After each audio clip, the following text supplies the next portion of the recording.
مولاي صل وسلم دائما أبدا على حبيبك خير الخلق كلهم.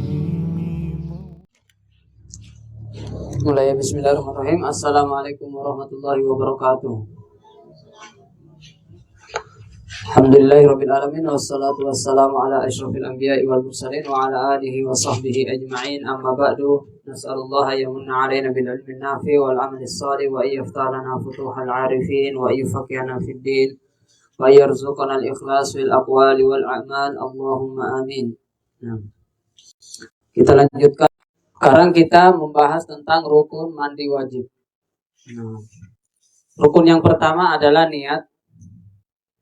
Niat menjadi rukun di dalam mandi wajib untuk membedakan antara mandi wajib dan mandi biasa. Untuk membedakan antara mandi wajib dan mandi biasa. Berarti yang pertama, berkaitan dengan niat, pertanyaannya kapan kita niat? Kapan kita niat?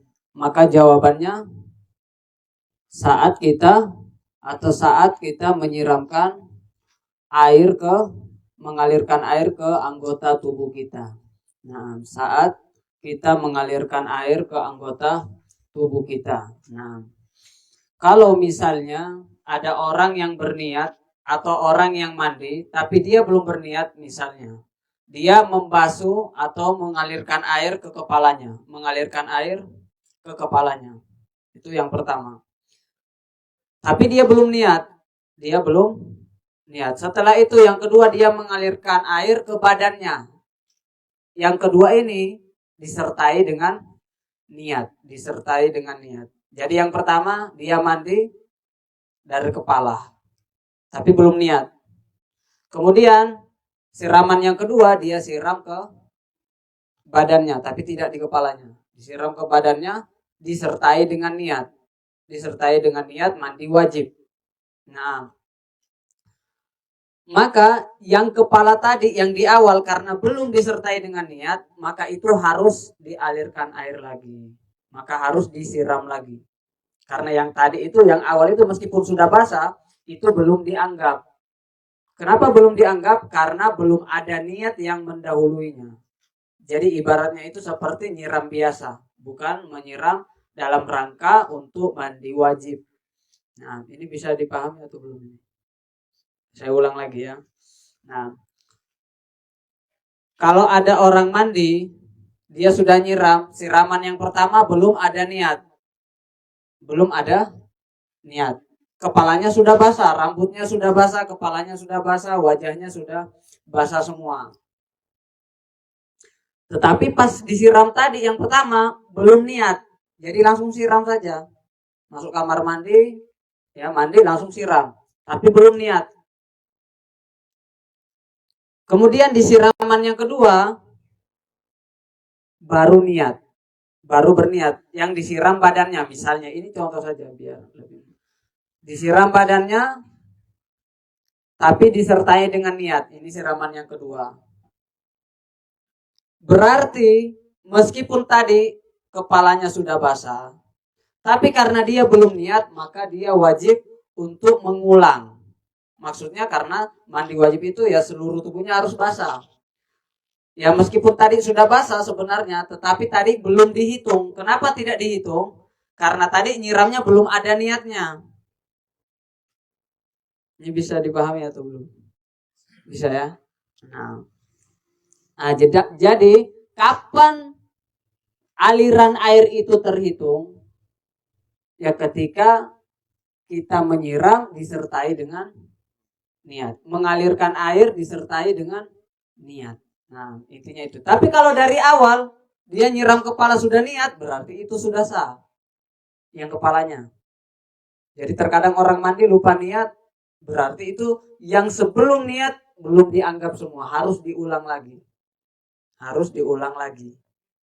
Nah, tapi kalau dari awal dia sudah berniat, berarti dari awal sudah dihitung.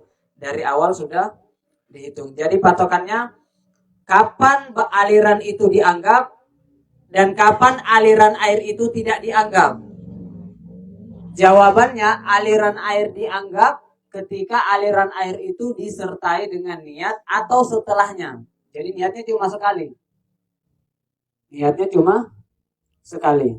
Kalau niatnya itu di siraman kedua, berarti siraman pertama belum dianggap. Kalau niatnya itu di siraman pertama, berarti dari siraman pertama sudah dianggap. Itu intinya, itu kesimpulannya. Nah, ini berkaitan dengan kapan kita niat. Nah, kemudian yang kedua, dan tidak harus, adapun cara menyiramnya bebas, boleh dari atas, boleh dari bawah, boleh dari tengah. Mau kepala, mau kaki, mau tengah juga boleh. Nah, kemudian bagaimana niatnya? Atau apa yang diniatkan? Ya, ringkasnya diniatkan nawaitu fardhul ghusli. Ini kalau mau bahasa Arab. Tapi bahasa apapun sudah sah. Mau bahasa Jawa, mau bahasa Indonesia, mau bahasa Inggris, mau bahasa Jepang, ya sah semua. Nah, intinya nawaitu fardhul ghusli. Saya niat mandi besar, gitu sudah cukup. Saya niat mandi besar, saya niat mandi junub. Misalnya, saya niat mandi besar atau saya niat mandi wajib. Sudah semua, bisa mandi besar, bisa mandi wajib, bisa mandi junub. Nanti pilih yang mana. Nah, tetapi tidak cukup saya niat mandi. Kalau cuma saya niat mandi, karena ada mandi biasa. Setiap hari kita mandi, meskipun terkadang tidak wajib. Ya kan, kadang kita sebelum kerja mandi dulu. Mau keluar rumah biasanya mandi. Nah, itu juga mandi. Kalau niatnya cuma saya niat mandi, itu belum cukup. Harus ada wajib atau besar. Nah, saya niat mandi besar. Nah, itu sudah cukup. Saya niat mandi wajib. Saya niat mandi junub. Itu sudah cukup. Nah, atau saya niat mandi untuk mengangkat hadas besar. Itu juga bisa. Untuk mengangkat hadas besar. Nah, kemudian yang seterusnya, ini niat itu ada ketika mencuci bagian pertama dari badan. Nah, ini maksudnya kapan kita berniat. Nah, kemudian yang kedua, mengguyur rata badan dengan air. Nah, jadi semua anggota tubuh kita dari ujung rambut sampai ujung kaki kita itu harus basah semuanya. Baik kulitnya, kukunya, bulu-bulunya, rambut-rambutnya semuanya harus basah. Kulit kepalanya juga harus basah. Kulit kepala, rambutnya dan kulit kepalanya. Nah, kumisnya, janggutnya, ya semua bulu-bulu yang ada di anggota tubuhnya semuanya harus basah. Nah, kalau kukunya panjang, berarti kukunya juga harus basah. Nah, dan diperhatikan di balik kuku ini. Diperhatikan di balik kuku. Nah, di sini dikatakan yang terkena air, kulit, kuku, rambut yang luar maupun yang dalam, walaupun lebat, termasuk kulit di bagian kemaluan laki-laki yang disunat. Nah, perasaan ini sudah dijelaskan. Lalu, ya tidak apa-apa, kita meroja. Jadi kesimpulannya, mandi wajib, ya, rukunnya ada 2. Ketika 2 rukun ini sudah terpenuhi, berarti mandi wajibnya sudah bisa dikatakan sah dan sudah bisa mengangkat hadas besar. Yang paling penting apa? Niat sudah jelas tadi, cara berniatnya juga sudah. Saya berniat mandi besar, saya berniat mandi wajib dan seterusnya. Kemudian yang paling penting dari itu juga, jangan sampai ada anggota tubuh kita yang belum terkena air atau terguyur air. Karena kenapa? Ya karena nanti itu fatal. Kalau hadas besarnya belum terangkat, kemudian dia sholat, artinya sholatnya tidak diterima. Kalau dia berhadas besar, kemudian dia masuk masjid, itu berdosa. Karena orang yang junub tidak boleh masuk masjid. Orang junub tidak boleh berdiam di masjid. Kemudian dia baca Quran. Kalau dia baca Quran, tapi dia ternyata belum hadas besarnya belum terangkat, berarti dia juga berdosa ketika baca Quran. Karena orang junub tidak boleh membaca Quran. Orang junub tidak boleh baca Quran, tidak boleh sholat, tidak boleh masuk ke masjid, dan seterusnya. Artinya apa? Ketika ada anggota tubuh kita yang belum basah dan terkena air, artinya mandi wajib kita tidak sah. Kalau mandi wajib kita tidak sah, berarti ya ibadah-ibadah yang kita lakukan setelah itu seperti sholat, baca Quran, diam di masjid, itu semuanya tidak berpahala, tidak sah juga. Dan boleh jadi berdosa. Karena itu sesuatu yang diharamkan. Diharamkan bagi orang yang junub untuk tinggal di masjid. Tidak boleh. Tapi kalau orang berhadas kecil, boleh dia duduk di masjid. Yang berhadas kecil. Tidak ada wudhu. Misalnya dia kentut, kemudian dia duduk di masjid. Itu masih boleh. Meskipun afdolnya ya tidak. Tapi kalau junub ya tidak boleh. Haram hukumnya. Apa artinya haram? Ya kalau dia duduk dalam keadaan junub di masjid, berarti dia berdosa. Haram juga dia baca Quran. Orang junub itu haram membaca Quran. Haram membaca Quran. Ya, jadi mungkin dia mengira bahwa ya, tadi mandinya sudah sah, padahal belum sah. Akhirnya dia pergi masjid, dia baca Quran, dia duduk di masjid, semuanya tidak sah dan semuanya malah boleh jadi ya menjadi dosa. Maka ini sangat penting bagaimana cara kita untuk mandi wajib. Jangan sampai ada anggota tubuh kita yang belum terkena air.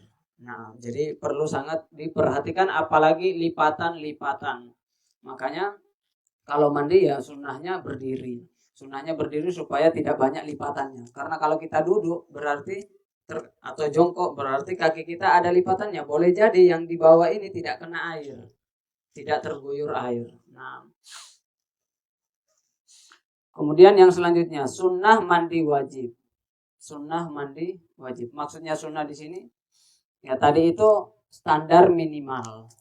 Ya sudah dikatakan sah dengan 2 syarat tadi. Tetapi tentunya ya kita maunya yang sempurna. Yang sempurna dalam artian yang mengamalkan sunnah-sunnah mandi.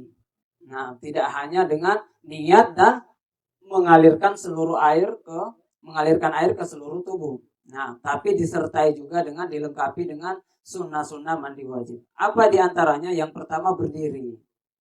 Sunnah mandi berdiri. Kenapa berdiri? Supaya tidak banyak lipatan-lipatan.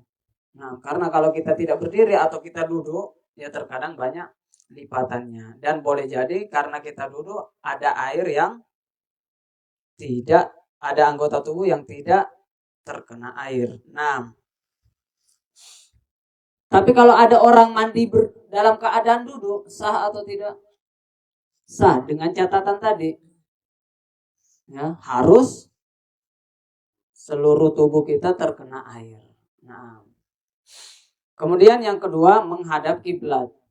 Ya, termasuk hal yang disunahkan. Ya, kita mandi dan menghadap kiblat. Nah, ini mandi.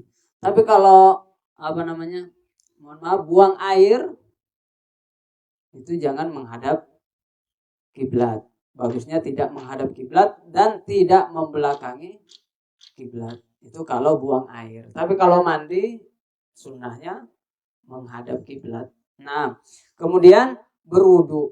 Nah, jadi terkadang kita mandi, ya kita juga disunahkan untuk wudu. Tapi kalau ada orang mandi tanpa wudu, mandinya sah. Nah, patokannya tadi 2 syarat itu yang dihafal, niat dan mengalirkan air ke seluruh tubuh. Nah, tapi kalau dia wudu maka lebih afdol lagi. Jadi sebelum mandi dia wudu dulu. Seperti wudunya wudu'ahu lis-shalah, seperti wudunya kalau dia mau sholat.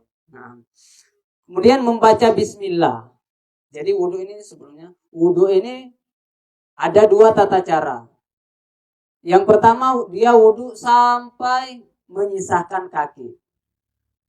Ya kan kakinya di akhir nanti setelah mandi, sebelum keluar dari kamar mandi ya baru kakinya dibasuh. Jadi dia wudu sampai mengusap kepala. Itu bisa juga. Jadi kakinya diakhirkan setelah paling akhir setelah mandi. Nah, bisa juga nah, dia wudu ya sampai kaki seperti wudu pada biasanya dan itu lebih afdol. Jadi ketika wudu sebelum mandi itu yang lebih afdolnya dalam mazhab Syafi'i, ya dia wudhu seperti wudhunya untuk sholat. Maksudnya sampai kaki. Setelah kaki baru mulai mandi. Kemudian yang keempat membaca bismillah. Ya, termasuk yang disunahkan membaca bismillah. Kemudian yang kelima memperhatikan bagian lipatan-lipatan. Ya, apalagi yang orang yang mungkin badannya agak besar, ya terkadang ada lipatan-lipatan. Itu diperhatikan lipatan-lipatan di perutnya. Nah, kemudian menggosok-gosok. Jadi menggosok-gosok itu termasuk sunnah. Tapi kalau dia tidak gosok, dia cuma nyiram saja tanpa digosok seperti ini, itu sudah sah. Yang penting sudah ngalir air. Tapi kalau mau afdol, ya sama sunnahnya, maka ketika disiram juga digosok. Nah, kemudian 3 kali basuhan, 3 kali siraman, 3 kali disiram. Nah, kemudian bisa ditambahkan juga mualah. Nomor ke-8, mualah. Apa itu mualah? Bersambung, tidak dijeda. Nah, ini sunnah nomor 8. Kalau sini kan sampai 7.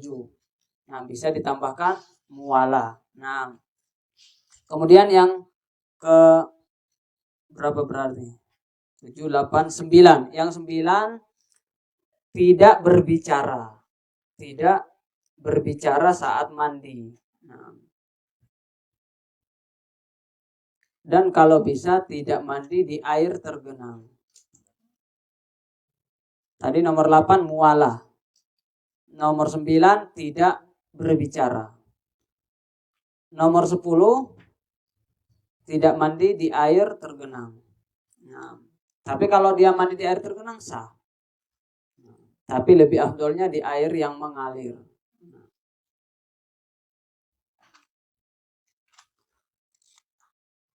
Oh, ini nomor 8-nya ini. Afwan, ini nomor 8-nya berurutan dalam mengerjakan hal-hal berikut ini. Nah, intinya langsung saja. Tidak usah dilihat ini. Langsung saja.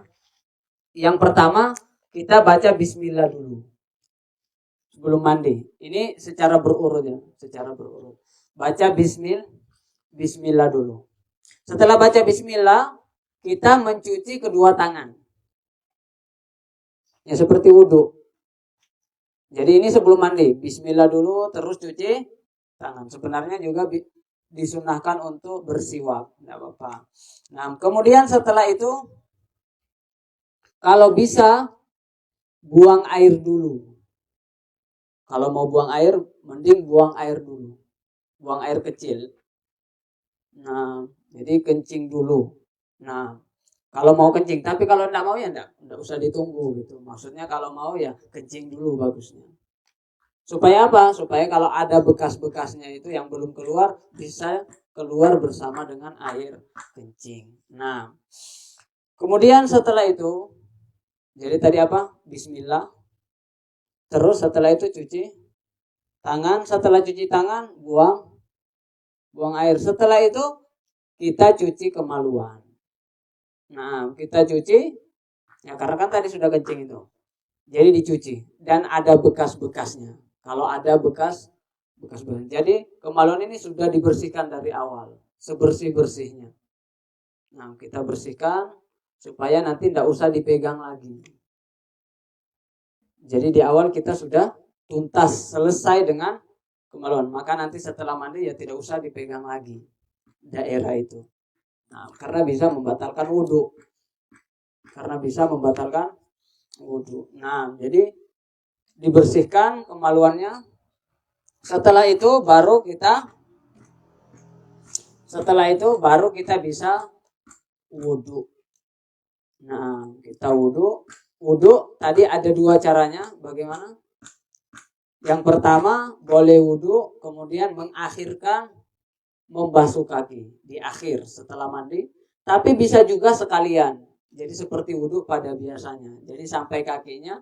Baru setelah wudhu, ya, baru mulai menyiram kepala. Menyiram kepala disertai dengan niat. Nah, nyiram kepala disertai dengan niat. Niatnya apa tadi? Saya niat mandi besar gitu aja. Kalau mau udah. Kalau mau bahasa Arab juga nawaitu fardhol gusli. Gitu. Nawaitu fardhol gusli gitu. Sudah cukup.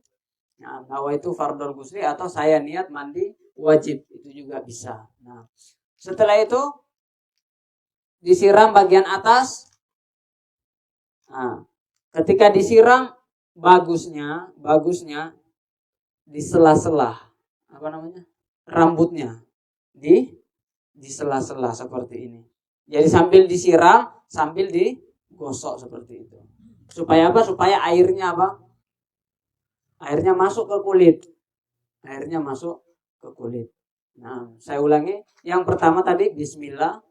Kemudian setelah bismillah kita cuci tangan. Ini kaifiat yang sempurna ya. Maksudnya yang dengan sunnah-sunnahnya. Nah, kemudian setelah itu kita basuh tangan, kita mencuci kencing. Ya, kemudian setelah itu kita beres tuntaskan daerah kemaluan, kita bersihkan semuanya, bekas-bekas mani dan seterusnya. Ya, itu dibersihkan semua. Setelah dibersihkan itu baru kita wudhu. Nah, kita wudhu. Setelah wudhu baru mulai nyiram kepala. Ini tidak wajib ini, tapi makanya kalau mau bagus ya dari kepala. Setelah wudhu itu ke kepala. Tapi kalau mau dari kaki ya boleh aja. Nah, tidak wajib dari kepala. Ketika disiram di kepala, disunnahkan juga menyela-nyela rambut. Menyela rambut supaya airnya masuk ke kulit, terkena semua. Setelah kepala, baru pindah ke bagian kanan. Jadi satu. Tadi kan itu sebelum mandi ya, sebelum mandi ada wudhunya dan seterusnya. Dan pas wudhu juga nanti niatnya niat untuk wudhu. Gitu aja. Satu, disertai dengan niat.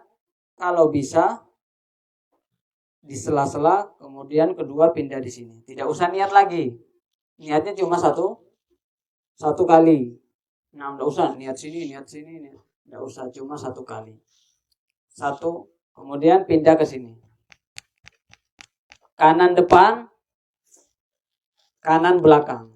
Berarti 1, 2, 3, 4, 5. Berarti sudah selesai. Ulang. 1, 2, 3, 4, 5. Ini sudah selesai. Jadi kepala bisa 3 kali juga. Tapi bisa juga misalnya satu gayung itu dicicil, tidak langsung gitu. Bisa 3 kali, 1. Tidak langsung habis. Dibagi 3 lah, dibagi 3 biar tidak terlalu boros. Tapi kalau mau 3 kali juga ya nggak apa-apa. Nah, jadi 1 ambil misalnya full, gayungnya full, kemudian disiram 1 sambil digosok. 2, 3 kalau mau seperti itu enggak apa-apa. Jadi biar dapat 3 kalinya. Tapi tidak juga membuang atau memakai air terlalu banyak. Jadi dalam satu gayung itu bisa di 1, 2, 3 gitu. Terus yang belakang lagi 1, 2, 3. Tapi itu satu gayung. Satu gayung ambil lagi 1, 2, 3. Ambil lagi 1, 2, 3. Selesai. Sambil ketika kita nyiram itu sambil memperhatikan apa? Lipatan-lipatan tadi. Jangan sampai ada yang belum terkena air. Nah, itu sudah selesai. Ini bisa dihafal. Kita ulang ya. Yang pertama apa? Bismillah. Kemudian cuci tangan. Setelah itu kalau mau kencing, tapi kalau enggak mau ya enggak usah ditunggu. Nah, bisa langsung kencing. Setelah kencing ya dicuci bekas kencingnya, bekas air yang lain-lain itu dibersihkan semua tuntas. Dan setelah itu nanti enggak usah dipegang lagi, tidak usah disentuh lagi, karena memegang itu bisa membatalkan wudhunya, bukan mandinya tapi wudhunya yang batal.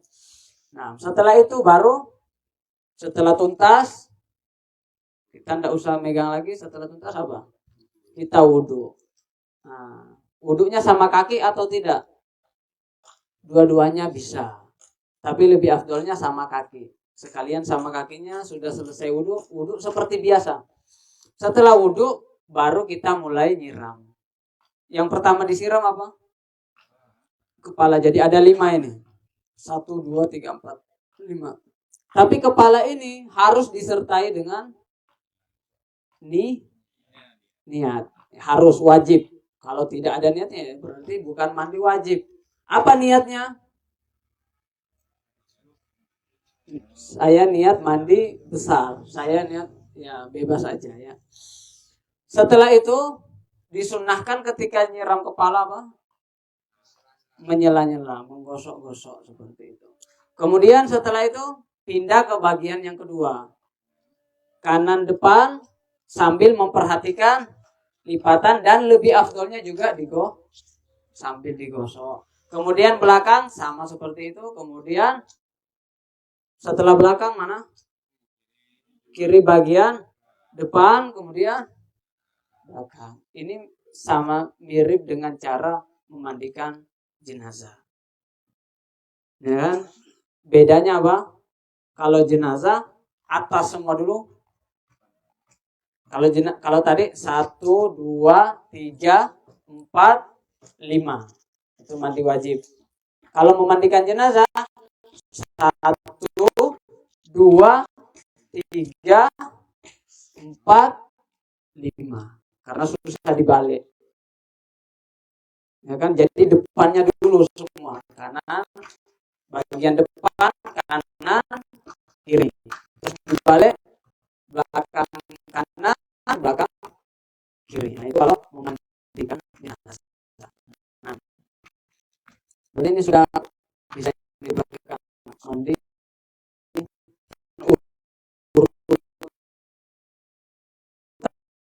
dan yang sempurna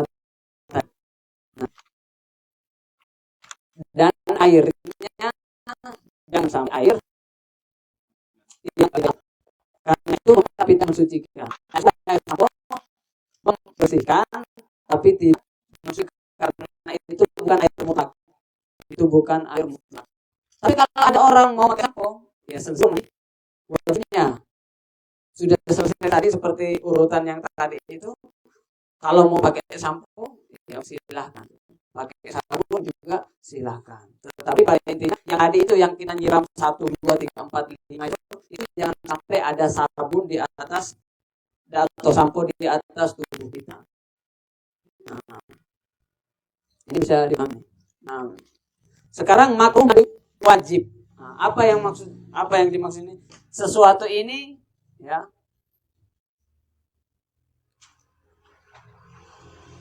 dikatakan di sini yang dimakruhkan ketika mandi sama seperti yang dimakruhkan ketika wudhu.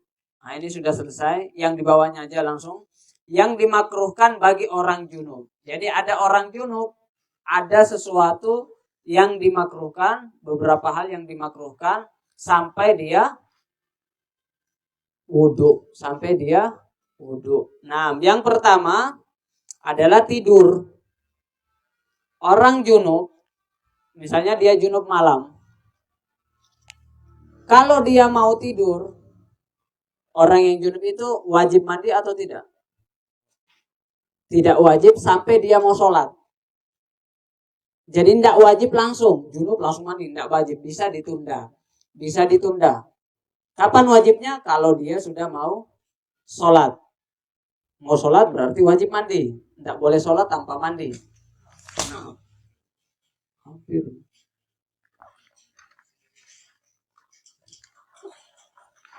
Jangan.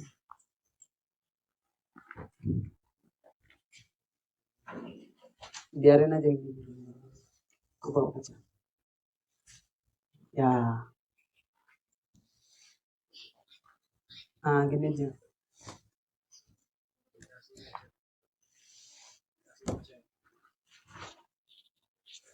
Oh, ini tas.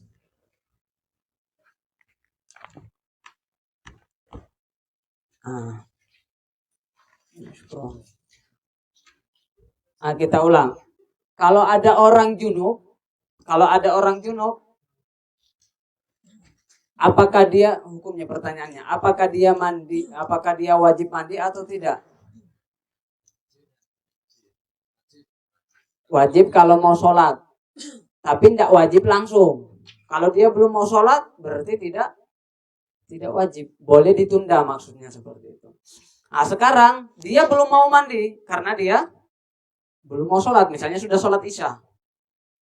Waktu sholat selanjutnya kan masih panjang, subuh, masih beberapa jam itu.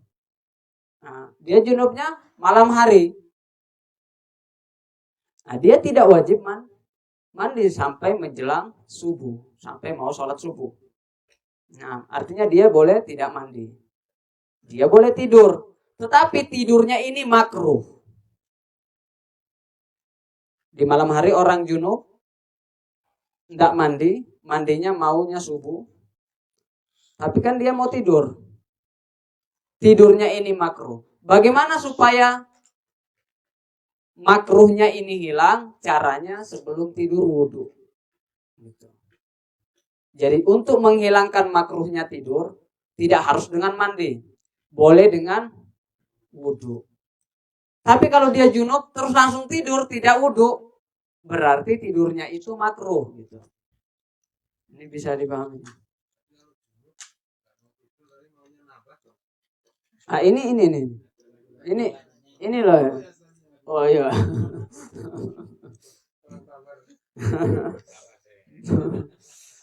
Makanya kan di sini katakan tidur, dan yang antum tanyakan itu, ya kan di situ.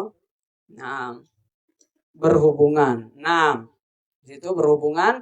Kalau mau ronde kedua, istilahnya gitu kan. Ronde kedua. Maka setelah yang pertama keluar itu, kalau mau ronde kedua, kalau dia lanjut ronde kedua langsung, berarti itu hukumnya makruh. Boleh atau tidak? Boleh, tapi makruh hukumnya. Bagaimana supaya tidak makruh? Wudhu dulu, kalau bisa dibersihkan juga, terus wudhu, baru setelah itu kembali lagi yang tadi itu boleh. Nah, ini bisa dipahami. Nah, dalam hadisnya dikatakan fa innahu ansyatu lil aud. Karena itu lebih lebih semangat ya. Gitu. Jadi wudhu lagi baru lanjut. Nah, setelah itu di sini dikatakan makan. Ini tadi kan sudah ronde kedua, kan junub lagi tuh. Nah, sudah ronde kedua capek itu, lapar, mau makan. Nah, jangan makan dulu. Kalau dia langsung makan, hukumnya juga makruh. Maka disunahkan untuk wudhu dulu. Tidak harus mandi, wudhu lagi, terus makan. Mau minum, ya tidak usah wudhu lagi. Tadi kan sudah itu untuk sebelum makannya. Jadi maksudnya mau minum atau mau makan, ya wudhu dulu. Nah, sebelum itu ini tadi. Ya, jadi tadi sebelum wudhu, nah ini dicuci dulu baru wudhu. Nah, mau tidur berarti dicuci baru wudhu, tidur. Mau makan dicuci, terus wudhu, terus makan atau minum. Mau ronde kedua dicuci dulu, wudhu baru ronde kedua. Tetapi di sini tidak disebutkan, tapi di sini kayaknya disebutkan. Tetapi kalau ada orang yang timbanya itu, tahu kan timbanya itu, timbanya itu dia kalau kena air dia langsung menciut, menggigil, kan ada gitu. Dan tidak bisa, maksudnya tidak bisa segar lagi, tidak bisa segar lagi karena dia menggigil. Seperti ini ya tidak apa-apa, tidak usah dicuci. Karena kalau dicuci jangan sampai nanti dia tidak bisa lagi.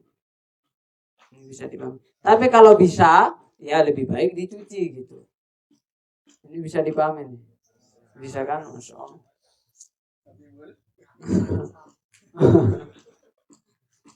Nah, di sini.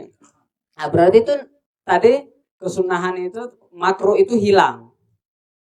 Yang awalnya dia makruh kalau langsung, tapi karena dia punya punya kondisi tertentu tadi, kalau kena air punya dia menggigil dan tidak bisa segar lagi, maka seperti ini tidak usah dicuci. Tidak usah dicuci. Nah, tapi wudhu aja tidak usah dicuci. Nah, kemudian yang dimakruhkan bagi wanita haid atau nifas, sama di sini maksudnya wanita haid sudah suci, sudah darahnya sudah tidak ngalir lagi.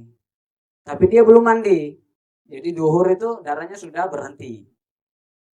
Ya kan? Duhur sudah berhenti. Tapi dia belum mandi. Harusnya kan mandi. Nah, dia kalau darahnya sudah berhenti, ya sama saja seperti tadi, makruh tidur sampai wudhu itu juga. Kalau belum mau mandi, Nah, bukan berarti ini setiap hari pas haidnya, bukan pas haidnya, tetapi pas haid itu berhenti. Kalau sudah berhenti kan sudah bisa mandi harusnya. Tapi dia tidak mau mandi dulu, maunya makan dulu baru mandi. Supaya makannya ini tidak makruh, dia juga wudhu. Sama kondisinya dengan yang tadi. Kalau paham yang tadi, insya Allah paham. Ini sudah bisa dipahami nih? Insya Allah. Terakhir tidak ada di situ, mungkin ditambahkan saja, ya, dicatat. Yang pertama, yang diharamkan bagi yang junub. Karena kita ini sudah membahas tentang junub, ya nggak apa-apa kita tambah. Yang diharamkan bagi junub. Apa yang diharamkan bagi orang junub? Pertama, sholat. Judulnya tadi itu. Yang diharamkan bagi yang junub. Satu sholat. Jadi orang junub sholat haram. Sholatnya tidak sah, dia berdosa. Sudah ada sholatnya tidak sah, berdosa. Itu namanya haram. Nah, ketika dilakukan berdosa. Nah, kemudian yang kedua, tawaf. Orang junub tidak boleh tawaf. Nah, jadi tawaf itu harus suci. Kalau mau tawaf harus suci. Yang ketiga, menyentuh mushaf. Orang junub tidak boleh menyentuh mushaf. Mushaf itu namanya mushaf Al-Quran. Mushaf Al-Quran. Nah, kalau HP gimana? HP ada Al-Qurannya? Boleh, karena HP ini bukan mushaf. Ini ibaratnya, kalau dulu kami dengar itu, ibaratnya seperti cermin. Ibaratnya seperti apa? Cermin. Nah, kalau ada tulisan Al-Quran kemudian di cermin, yang cermin itu bukan mushaf. Yang mushaf itu yang kertasnya itu. Tapi ya pantulan di cermin itu bukan mushaf. Kalau kita bercermin itu kan kita ada dua itu. Yang mana kita? Ya kita ini. Yang di cermin itu kita. Ya bukan. Itu cuma pantulan. Nah, ibaratnya seperti itu. Jadi ini tidak mengapa di bawah. Tidak mengapa di bawah. Kemudian apa tadi? Menyentuh mushaf. Kemudian setelahnya membawa mushaf, sama aja menyentuh. Tapi beda membawa sama menyentuh. Nah, boleh jadi dia tidak nyentuh, tapi dia bawa. Itu juga tidak boleh. Nah. Kemudian yang kelima, berdiam di masjid. Tidak boleh duduk di masjid. Orang junub tidak boleh duduk di masjid. Nah. Dan yang terakhir, keenam, membaca Al-Quran. Jadi orang junub tidak boleh baca Quran. Junub belum mandi, baca Quran. Tidak boleh. Haram, berdosa. Baca Qurannya berdosa. Nyentuh mushafnya saja tidak boleh, apalagi baca Quran. Nah, jadi ini 6 sesuatu yang diharamkan bagi orang yang junub sampai dia mandi. Jadi kalau mau melakukan yang 6 ini harus mandi dulu. Nah, Fadal. Sama aja. Tidak boleh. Baca Quran maksudnya ini baca Quran ya tidak pakai mushaf, baca gitu. A'udzubillahi minasyaitonir. Itu tidak boleh. Nah, mau murojaah, mau kecuali di situ ada beberapa doa yang diambil dari Al-Qur'an. Kayak Robbana atina fid dunya hasanah. Kalau masih seperti itu, niatnya untuk doa, bukan untuk baca Quran. Itu masih boleh. Tadi mushaf, kalau dia mushaf terjemahan masih boleh. Dengan catatan terjemahannya lebih banyak daripada ayat Al-Quran. Jangan sampai terjemahannya dikit-dikit. Nah, jadi terjemahannya lebih banyak. Atau tafsir. Kitab tafsir itu bukan mushaf. Kitab tafsir. Tafsir Tobari, tafsir Al-Qurtubi, Ibnu Katsir. Nah, itu bukan termasuk mushaf. Berarti yang mushaf yang tidak ada tafsirnya. Yang tidak ada tafsir atau terjemahannya. Kalau ada terjemahannya berarti itu tidak termasuk mushaf yang diharamkan tadi. Nah ini bagi orang yang junub. Bagi orang yang junub. Adapun yang haid, ini tidak usah. Ini kan laki-laki. Nah.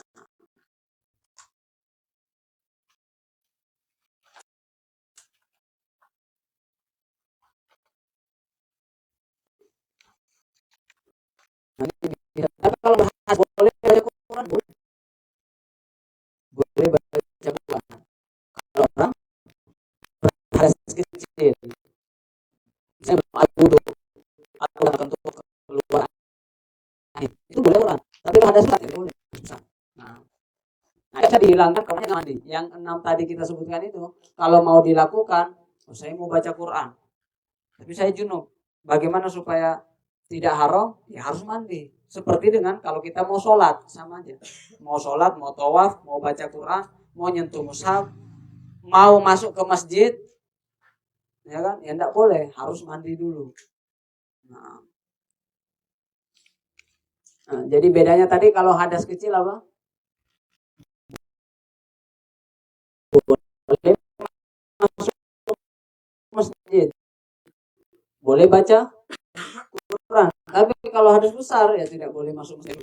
Nanti keluar pulang. Ini tidak usah, mandi dulu, mandi dulu. Nah, kalau orang haid lebih banyak lagi, lebih banyak lagi. Nah,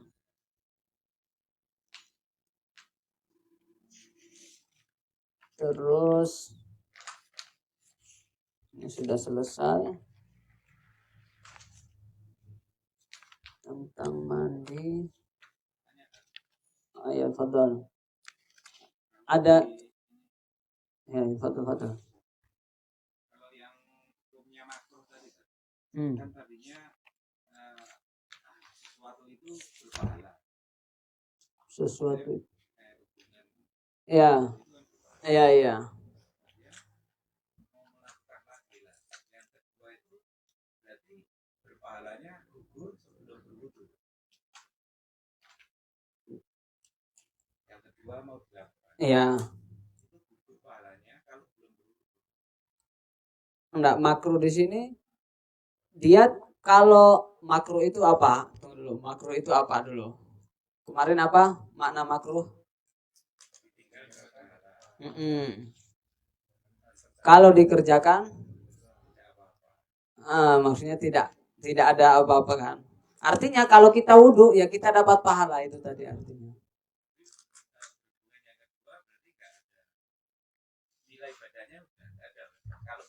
Kalau itu saya wallahu alam, tapi secara zahirnya itu nilai ibadah lain, ya kan? Nggak tahu apakah itu menghilangkan, karena itu ibadah tersendiri. Nah, ini makruhnya ini karena kondisinya dia lagi kalau mau kembali berarti yang makruh itu yang karena dia tidak wudunya saja. Adapun ibadahnya dilakukan ya tetap berpahala. Ibadah ini tetap berpahala, tetapi karena dia melakukannya makruh maka dia tidak, pahalanya kurang gitu. Harusnya kalau dia wudu dia dapat pahala lebih. Gitu. Dia dapat pahala lebih. Nah, karena makruh itu artinya apa? Kalau dia ditinggalkan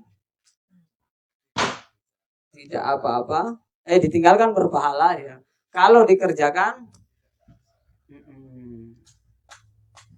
jadi maksudnya kalau dia wudhu, dengan kata lain disunnahkan dia wudhu gitu. Dengan kata lain ya, disunnahkan dia wudhu sebelum. Nah itu dengan kata lain sama aja sebenarnya. Makruh dia ini sebelum dia wudhu, ya kan? Ya artinya ya dia disunnahkan wudhu dulu sebelum kembali lagi. Nah, artinya apa kalau dia disunnahkan? Ya kalau dia lakukan dapat pahala, ya kalau tidak ya tidak berdosa gitu. Memperbaharui niat. Fadol. Oh.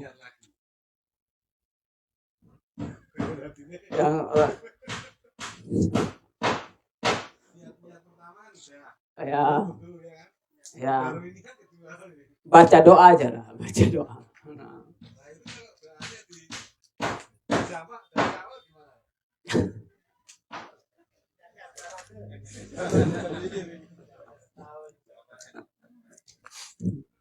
Ya nggak apa-apa, makanya diulang lagi nggak apa-apa. Gimana?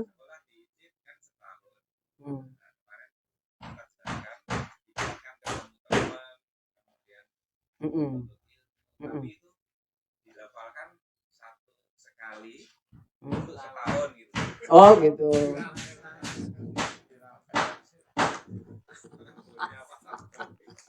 Jadi nanti tinggal berangkat aja. Oh gitu. Ya.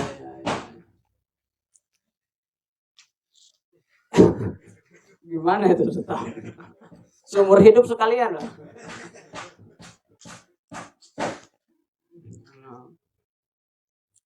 Ya nggak apa-apa untuk hati-hati kan. Nanti kalau ingat niat lagi nggak lupa.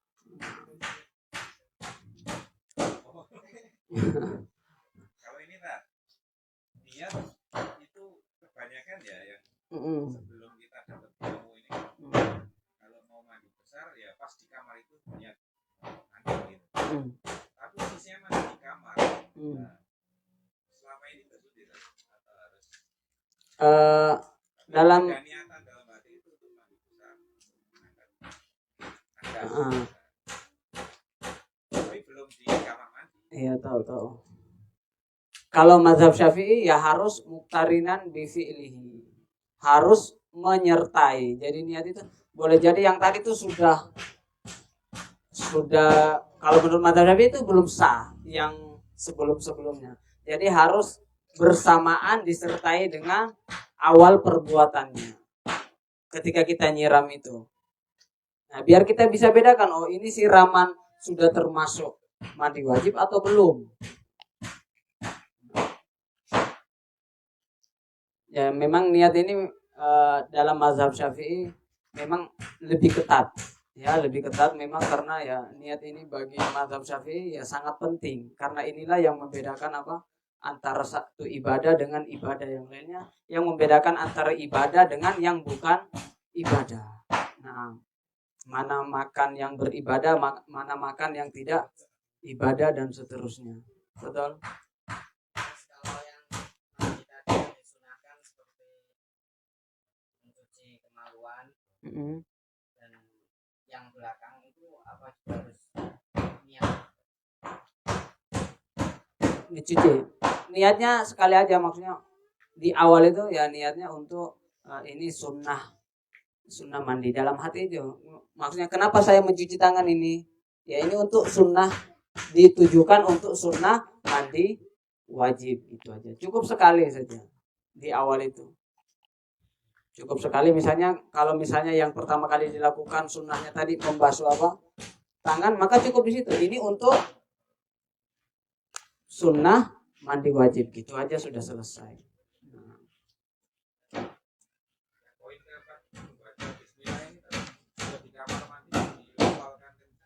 Kalau ya tidak kencang, nggak boleh lafzul jalalanya di dalam hati. Kalau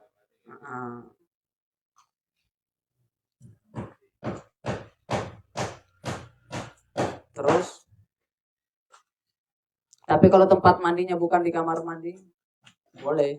Nah.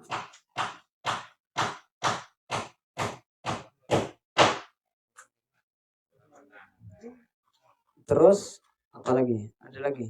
Oh itu tadi yang disunahkan, lupa terakhir itu doa. Setelah semuanya ya tetap doa seperti wudhu. Doanya asyhadu alla ilaha illallah wa asyhadu anna muhammadar rasulullah, ya sama. Allahumma ja'alni minat tawabina wa ja'alni minal mutatahhirin. Jadi setelah mandi juga disunahkan untuk berdoa. Mungkin bisa ditambahkan di situ yang disunahkan ketika mandi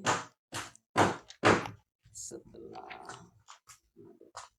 yang terakhir. Nah, jadi ditutup dengan doa. Nah, kita tutup dulu. Ya, tutup dulu nanti.